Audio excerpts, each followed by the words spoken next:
नमस्कार आदरणीय दर्शक वृन्द, यस युट्युब च्यानलमा यहाँहरूलाई हार्दिक स्वागत छ। आज नेपाल लोकतान्त्रिक गणतन्त्र स्थापना भएपछिको युगमा छ र आज हामी राज्यलाई आधुनिकतातर्फ, प्रगतिशीलतातर्फ र वैज्ञानिक चिन्तनतर्फ अग्रसर गराउँदै गइरहेका छौँ र मुलुकलाई वैज्ञानिक चिन्तनतिर अगाडि बढाउने सन्दर्भमा हामीले युरोपमा 14औं देखि 17औं शताब्दीसम्म चलेको पुनर्जागरण युगको जुन अभियान, जुन आन्दोलन थियो, त्यसबाट कैयौं कुराहरू सिक्नुपर्छ। जब हामीले अहिलेको विज्ञानको जगमाथि उभिएको युरोपको सभ्यताको कुरा गर्छौं, त्यसको जग 14औं देखि 17औं शताब्दीसम्म इटालीबाट सुरु भएर पुरै युरोपमा फैलिएको पुनर्जागरण कालले राखेको थियो। त्यही जगमा टेकेर आज युरोपियनहरू यो स्तरको प्रगतिमा छन् र अमेरिकाको प्रगतिमा पनि युरोपको ठुलो योगदान छ, युरोपको पुनर्जागरण कालकै योगदान छ।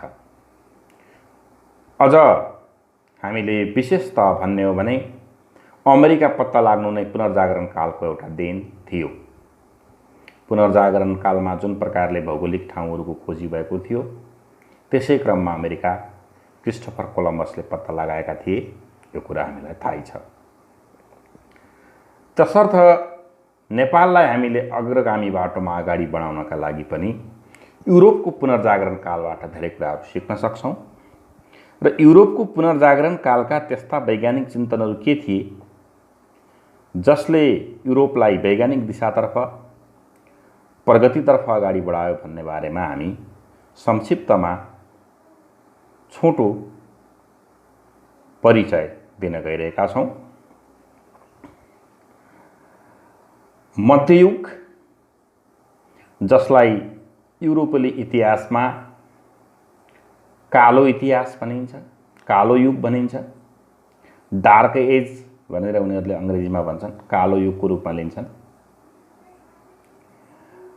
त्यो कालो युग यस कारणले थियो कि त्यो समयमा क्याथोलिक चर्चको आधिपत्य यसरी बढेर गएको थियो। क्याथोलिक चर्चहरूका पादरीहरूले बाइबलको गलत प्रकारको व्याख्या गरेर, आफू अनुकूलको व्याख्या गरेर त्यहाँका मान्छेहरूलाई शासन गरेका थिए। राज्यले गर्ने भन्दा बढी दमन क्याथोलिक चर्चले जनताहरूलाई गरेको थियो। जनताहरूले आफ्नो आम्दानीको धेरै हिस्सा ट्याक्सको रूपमा, करको रूपमा क्याथोलिक चर्चलाई बुझाउनु पर्थ्यो र क्याथोलिक चर्चले मान्छेहरूलाई यति शोषण गरेको थियो कि मर्नुभन्दा अगाडि समेत आफ्नो जायज यथा बाँकी रहेको सम्पत्ति चर्चलाई बुझाएर स्वर्ग जाने टिकट काट्नु पर्थ्यो। 1517 मा मार्टिन लुथरको नेतृत्वमा धर्म सुधारको एउटा आन्दोलन चल्यो। त्यसले क्याथोलिक चर्चहरूले गरिरहेका व्यथितिहरूको बारेमा 95 थेसिसको रूपमा उनले प्रकाशित गरे मार्टिन लुथरले र त्यसैबाट प्रोटेस्टेन्टहरूको एउटा सम्प्रदाय जन्म्यो जसले भगवान र मान्छेको बीचमा बिचौलियाको रूपमा चर्चलाई कायम गर्नु आवश्यक छैन भन्ने हिसाबले धर्ममा कैयौं सुधारहरू गर्यो र धर्मलाई मानवताको लागि प्रयोग गर्ने, व्यक्तिको आफ्नो आस्थाको रूपमा प्रयोग गर्ने एउटा प्रक्रिया अगाडि बढ्यो। र मध्ययुगको डार्क एजको बेलामा कुनै पनि प्रकारको वैज्ञानिक चिन्तन गर्ने व्यक्तिहरूलाई कारबाहीहरू गर्ने गरिन्थ्यो। जस्तो बाइबलमा पृथ्वी चेप्टो छ भनेर लेखिएको छ भने पृथ्वी गोलो छ भन्ने पक्षमा कुनै वैज्ञानिकले तर्कहरू प्रस्तुत गरेको खण्डमा त्यसलाई जलाएर मार्ने चलन थियो। पुनर्जागरण कालपछि धर्मले, धर्मशास्त्रले खडा गरेका अवैज्ञानिक मान्यताहरूको विरुद्धमा पनि प्रश्नहरू उठ्न थाले, शङ्काहरू उठ्न थाले र यसरी समाज धर्मबाट वैज्ञानिकतातर्फ अगाडि बढ्न थाल्यो र धर्म राज्य सञ्चालनको विषय रहेन, धर्म व्यक्तिगत आस्थाको विषय रह्यो र यसरी क्रिश्चियन धर्ममाथि जुन सुधार पुनर्जागरण कालले गर्यो त्यसले त्यहाँ वैज्ञानिक सभ्यताको आधार तयार गर्नको निमित्त काम गर्यो। त्यसकारण पुनर्जागरण कालमा धर्मको जुन प्रकारले सुधार भएको थियो त्यो एउटा उल्लेखनीय उपलब्धि थियो। आज हामी नेपालमा के देख्छौँ भने अहिले फेरि धार्मिक जडसूत्रका विचारहरू अगाडि बढेका छन्, धार्मिक सुधारका मतहरू कमजोर भएर गएका छन्।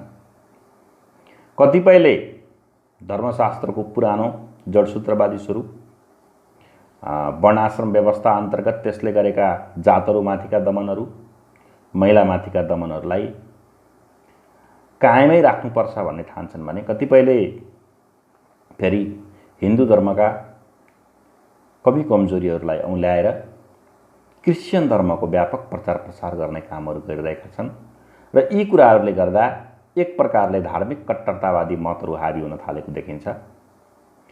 धर्मलाई मान्छेको व्यक्तिगत आस्थाको विषय बनाइनु पर्दछ, धर्मलाई राज्य सञ्चालनको विषय बनाउन थालियो भने त्यसले अन्ततोगत्ता धार्मिक झडपहरू, असहिष्णुताहरू, दङ्गा फसादहरू,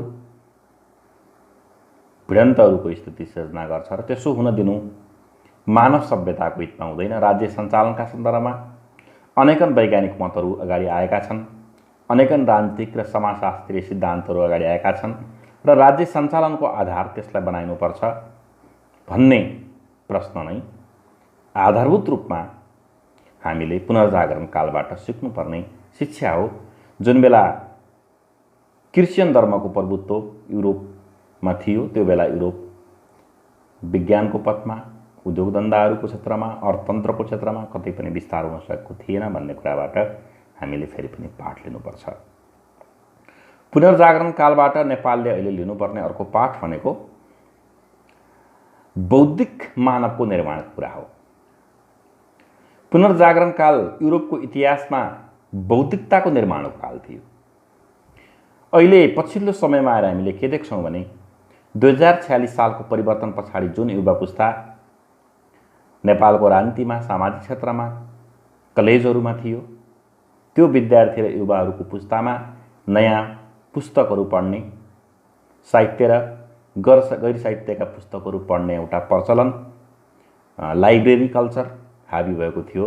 अहिले पछिल्लो समयमा आएर सामाजिक सञ्जालहरूले गर्दा फेसबुकहरूमा आफ्ना स्ट्याटसहरू लेख्ने,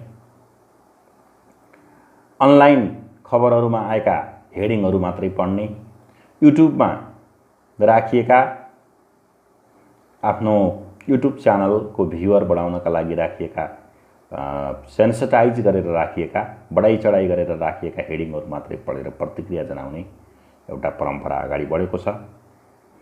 यसले मान्छेको बौद्धिकता, सामाजिक, सांस्कृतिक, राजनीतिक, आर्थिक इत्यादि जुन एउटा ज्ञान, जनरल नलेज मान्छेहरूसँग हुनुपर्छ त्यो बौद्धिकता र विशिष्टकृत ज्ञान पनि त्यसको दायरालाई घटाइदिएको छ। पुनर्जागरण कालमा छाप्ने मसिनको, प्रिन्टिङ प्रेसको पनि विकास भएको थियो र इटलीमा जुन कवि थिए दाँतेले पहिलो पटक ल्याटिन भाषामा लेख्ने परम्परालाई तोडेर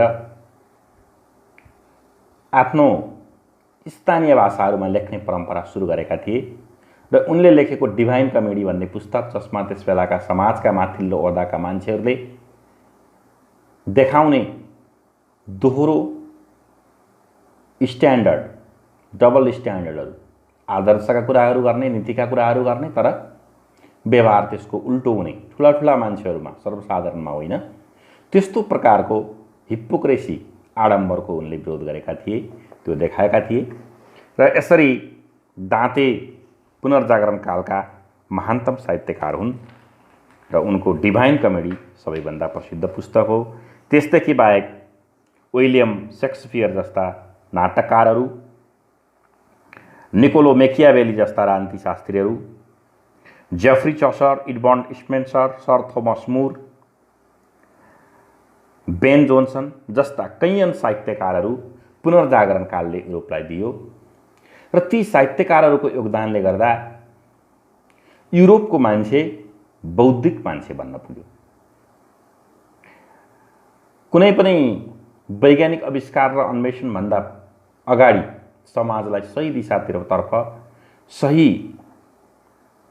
नैतिक मूल्य र मान्यताहरूतिर लैजानका लागि साहित्यको कलाको ठुलो भूमिका हुन्छ र पुनर्जागरण कालमा युरोपले जुन प्रकारले साहित्यको विकास गर्यो, जुन प्रकारले विलक्षण साहित्यकारहरू पुनर्जागरण कालमा जन्मिए, त्यसले अहिलेसम्मको युरोपको बौद्धिकतालाई निर्देशन गरेको छ।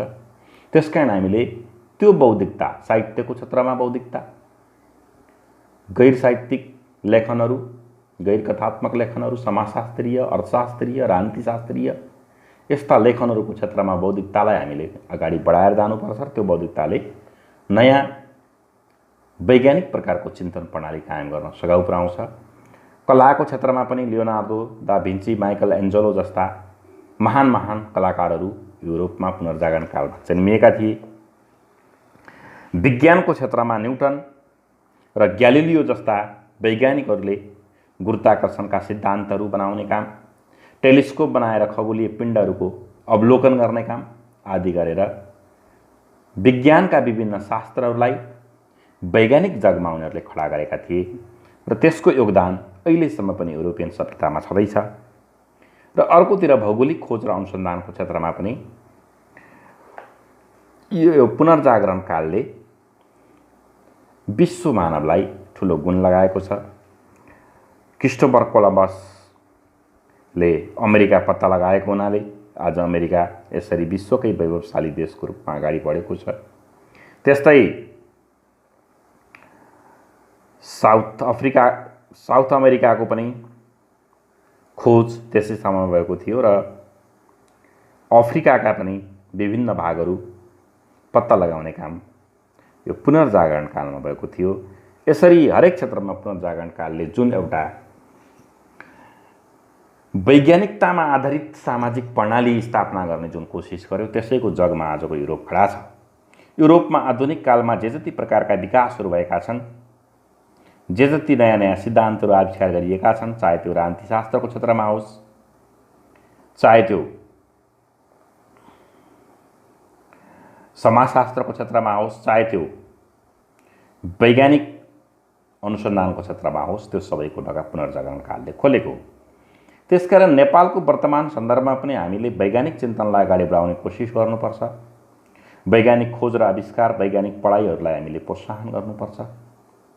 नयाँ नयाँ साहित्यको लेखन, अलि गम्भीर प्रकारको साहित्यको लेखनमा लेखक र साहित्यकारहरूलाई प्रोत्साहन गर्ने र त्यसमा पाठकहरूलाई पनि प्रेरित गर्ने र गम्भीर पठन संस्कृतिको विकास हामीले गर्नुपर्छ। शासन सञ्चालनको मामिलामा हामीले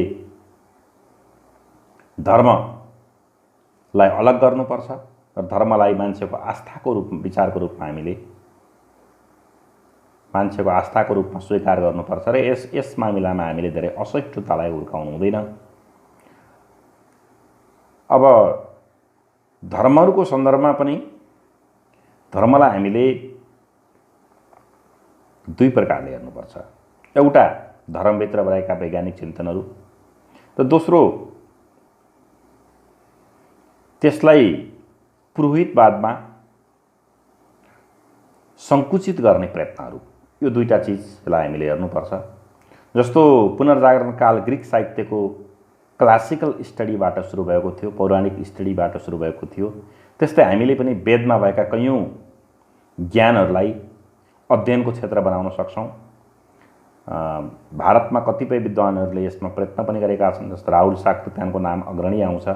उनले दर्शन दिग्दर्शन भन्ने किताबमा कैयौँ भौतिक पक्षहरू, कैयौँ वैज्ञानिक पक्षहरूको पनि चर्चा गरेका छन्, वेद उपनिषद पुराणहरूमा भएका, जसलाई हामीले खोज्न सक्छौँ र त्यसभित्रका रूढिवादी अन्धविश्वासयुक्त संस्कारहरूलाई हामीले फेरि समयानुकूल संशोधन गर्दै जानुपर्छ। त्यसरी क्लासिकल स्टडीको रूपमा हामीले धर्मका विभिन्न साहित्यहरूलाई प्रयोग गर्ने कुरा ठिक नै हुन्छ। खास गरेर ऋग्वेदमा पृथ्वीको उत्पत्ति सम्बन्धी जुन धुलोका कणहरूको बीच परस्पर आकर्षणद्वारा पृथ्वी बनेको हो भन्ने एउटा व्याख्या ऋग्वेदमा थियो। त्यो व्याख्या पछिल्लो समयमा रसियन वैज्ञानिक ओटो स्मिटले गरेको व्याख्यासँग एकदमै मिल्दोजुल्दो हामीले पाएका थियौँ र क्लासिकल ग्रिकका कैयौँ वैज्ञानिक प्रस्तावनाहरू पनि पछिल्लो आधुनिक कालका वैज्ञानिक र समाजशास्त्रीय सिद्धान्तसँग मिल्दाजुल्दा छन्। त्यसकारण हामीले बौद्धिक एक्सर्साइज गर्दाखेरि यहाँका धार्मिक परम्पराहरू, यहाँका लोक परम्पराहरूमा देखिएका वैज्ञानिक संस्कृतिहरूलाई पनि हामीले अपनाउनुपर्छ। त्यसको बारेमा पनि विचार विवेचना र विश्लेषणहरू हामीले गर्नुपर्छ। तर युरोपमा मध्यकालमा जुन प्रकारको एउटा धार्मिक अतिवादको विकास भएको थियो, त्यस्तो प्रकारले धार्मिक अतिवादको विकास गर्ने दिशातिर हामी जान हुँदैन र हामीले धर्मलाई एउटा लचिलो आधारमा सञ्चालन गर्नुपर्छ। त्यस्तै अन्य बौद्धिक विकासका निमित्त विभिन्न प्रकारका साहित्य, कला, संस्कृति, खास गरेर त्यसमा पनि प्रगतिशील साहित्य र कलालाई हामीले प्रोत्साहन गर्नुपर्छ। जनविरोधी कलाहरूलाई हामीले आलोचना गर्नुपर्छ। जनविरोधी साहित्यहरूको हामीले चाहिँ आलोचना गर्नुपर्छ। तर त्यो जनविरोधी साहित्य भए पनि हामीले त्यसको कुप्रभावबाट मान्छेहरूलाई बचाउनको लागि त्यसको आलोचना गर्ने, समीक्षा गर्ने र वैकल्पिक राम्रा साहित्यहरूले त्यसलाई विस्थापित गर्नुपर्छ। हामीले त्यसको विरुद्ध कुनै त्यस्तो भौतिक बल प्रयोग गर्नु हुँदैन। भौतिक बल प्रयोग गर्ने कुराले के हुन्छ भने हाम्रो तर्कलाई, हाम्रो विवेकलाई त्यसले छोपिदिन्छ। त्यस्तै हामीले साइन्सको विकास गर्नुपर्छ। उद्योगधन्दा, कल कारखाना, अर्थशास्त्रको एउटा गतिशीलतामा हामीले काम गर्दै जानुपर्छ र यो कुराहरू हामीले पुनर्जागरण कालबाट सिक्न सक्छौँ र यसरी हामीले हाम्रो नेपाललाई वैज्ञानिक दिशातर्फ अगाडि बढाउने प्रयत्न गर्नुपर्छ, सृजनशीलतातिर अगाडि बढाउने प्रयत्न गर्नुपर्छ र हामीहरू चाहिँ अहिले यो जुन हामीमाथि इतिहासले सुम्पेको अभिवारा छ, 21औं शताब्दीमा लोकतन्त्रलाई एउटा वास्तविक जनताको समावेशी सहभागितामूलक लोकतन्त्र बनाउने, त्यस दिशातर्फ अगाडि बढ्न सक्छौँ। र यस च्यानलमा हामी अन्य यस्तै विभिन्न ऐतिहासिक, राजनीतिक, सामाजिक, आर्थिक, साहित्यिक विषयवस्तुहरू क्रमशः पस्कँदै जानेछौँ।